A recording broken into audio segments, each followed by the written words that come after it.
नमस्कार। आज हम एक ऐसी कहानी की बात करेंगे जो जितनी डरावनी है उतनी ही कह सकते हैं मज़ेदार भी है। ये वेकॉम मोहम्मद बशीर की लिखी हुई the snake and the mirror है। एक डॉक्टर की जिंदगी का शायद सबसे अजीब और यादगार पल बड़े ही अनोखे अंदाज में पेश किया गया है। कहानी की शुरुआत ही देखिए एक ऐसे सवाल से होती है जो सुनते ही रोंगटे खड़े कर दे। क्या कभी किसी सांप ने शरीर के किसी हिस्से पर कुंडली मारी है, वो भी एक असली कोबरा? ये सवाल सुनते ही एक तनाव और एक दिलचस्पी दोनों एक साथ पैदा हो जाते हैं। तो कहानी का हीरो कौन है? एक नौजवान होम्योपैथिक डॉक्टर। और वक्त गर्मियों के एक बहुत ही उमस भरी रात। ऐसी गर्मी की चैन न मिले। रात के कोई 10 बजे का टाइम था और डॉक्टर साहब अभी अभी रेस्टोरेंट से खाना खाकर अपने कमरे में लौटे ही थे। अब उनका कमरा कैसा था, इस पर थोड़ा गौर करते हैं।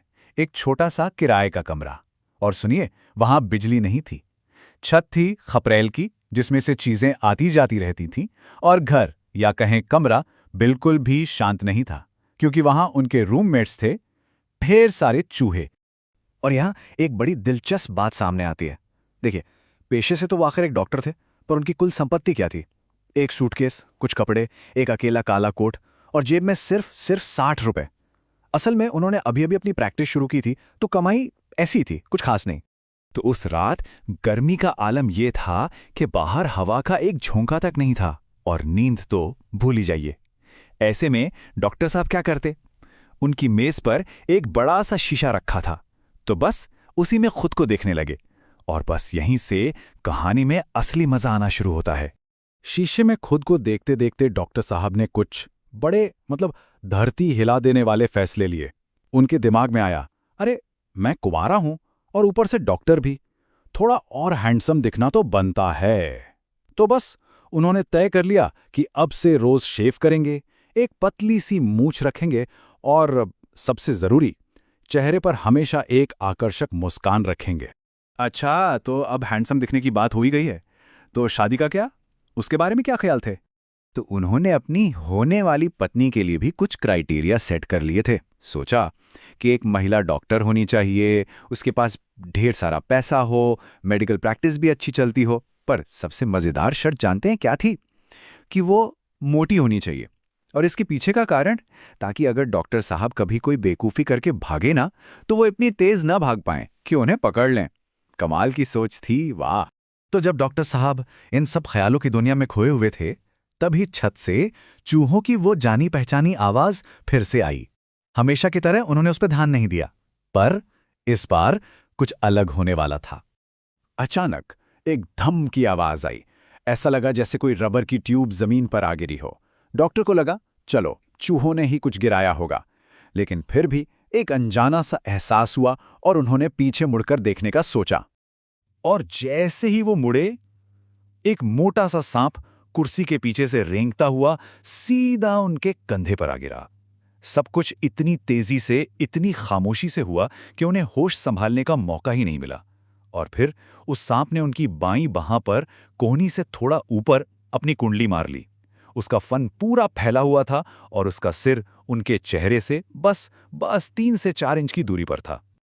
उस एक पल में डॉक्टर ना तो कांपे ना ही चिल्लाए, बिल्कुल सांस रोके एक पत्थर की मूरत की तरह बैठे रह गए। जिंदा थे, पर जिसमें कोई हरकत नहीं। दिमाग तो काम कर रहा था, पर शरीर ने जैसे साथ छोड़ दिया था, एकदम जड़ हो गया था। उनकी बाह पर जो एहसास हो रहा था वो दर्दनाक था, बहुत ज्यादा। ऐसा लग रहा था मानो कोई शीशे की मोटी रॉड हो। नहीं, शीशे की नहीं, बल्कि पिघली हुई आग की रॉड जो उनकी बाह को जकड़े हुए हो। और उस खतरनाक पल में डॉक्टर को अपनी लाचारी का एहसास हुआ। वो मन ही मन सोचने लगे, मैं कितना गरीब, कितना बेवकूफ़ और मूर्ख डॉक्टर हूं। मान लो इसने मुझे डस लिया, तो मेरे पास इलाज के लिए क्या है, कौन सी दवा है? और सच तो यही था कि उनके कमरे में कोई दवा नहीं थी। और ठीक उसी पल जब लगा कि बस अब सब खत्म, जब सारी उम्मीद टूट चुकी थी, उस सांप ने अचानक कुछ देखा। और बस यही वो पल था जहां से पूरी कहानी ने एक नया मोड़ ले लिया। हुआ ये कि सांप ने अपना सिर घुमाया और मेज पर रखे उस शीशे में उसने अपनी परछाई देखी। अचानक से उसका पूरा ध्यान डॉक्टर से हट गया और उस शीशे पर टिक गया। अब डॉक्टर भी हैरान थे और सोच रहे थे कि क्या ये दुनिया का पहला सांप है जो खुद को शीशे में देख रहा है। क्या वो अपनी खूबसूरती पर इतरा रहा है, या कहीं वो भी मेरी तरह कोई बड़ा फैसला तो नहीं ले रहा, जैसे मूछें बढ़ाने का। सोचने वाली बात है, इतने टेंशन भरे माहौल में भी ऐसी बात सोचना एक अजीब सा मजाक था। इसके बाद जो हुआ वो सच में किसी चमत्कार जैसा था। सांप ने धीरे धीरे डॉक्टर की बांह से अपनी पकड़ खोली और उनकी गोद में सरक गया। फिर वहां से वो मेज पर चढ़ा और उस शीशे के और करीब जाने लगा, शायद अपनी परछाई को और पास से देखना चाहता था। डॉक्टर के लिए यही मौका था। अब वो पत्थर की मुहूर्त नहीं थे। वो चुपचाप बिना आवाज किए उठे, दरवाजे से बाहर निकले और बस भागते चले गए। इतना दौड़े कि पीछे मुड़कर भी नहीं देखा। पूरी रात उन्होंने अपने एक दोस्त के घर पर बिताई। जान बची, लाखों पाए।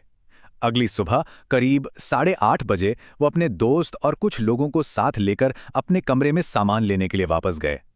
लेकिन वहां पहुंचने पर एक और झटका उनका इंतजार कर रहा था। उनके कमरे में ले जाने के लिए कुछ बचा ही नहीं था। मतलब रात में कोई चोर आया और पूरा कमरा साफ कर गया। उस चोर ने, आप सोचिए, लगभग सब कुछ उठा लिया था, लेकिन एक चीज थी जो वो छोड़ गया था। क्या? डॉक्टर की गंदी बनियान। बाद में डॉक्टर ने मजाक में कहा भी, उस बदमाश में साफ सफाई की कितनी अच्छी समझ थी।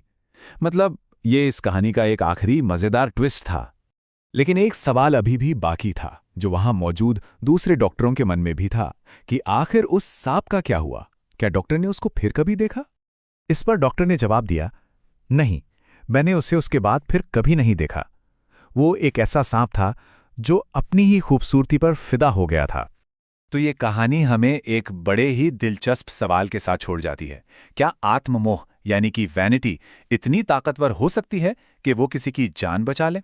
देखिए, डॉक्टर की जान उसी शीशे ने बचाई जिसमें वो थोड़ी देर पहले खुद को निहार रहे थे, और वही सांप उसी शीशे का शिकार हो गया। शायद ये कहानी बस यही याद दिलाती है कि जिंदगी में कब, कहां और कैसे पासा पलट जाए कोई नहीं जानता।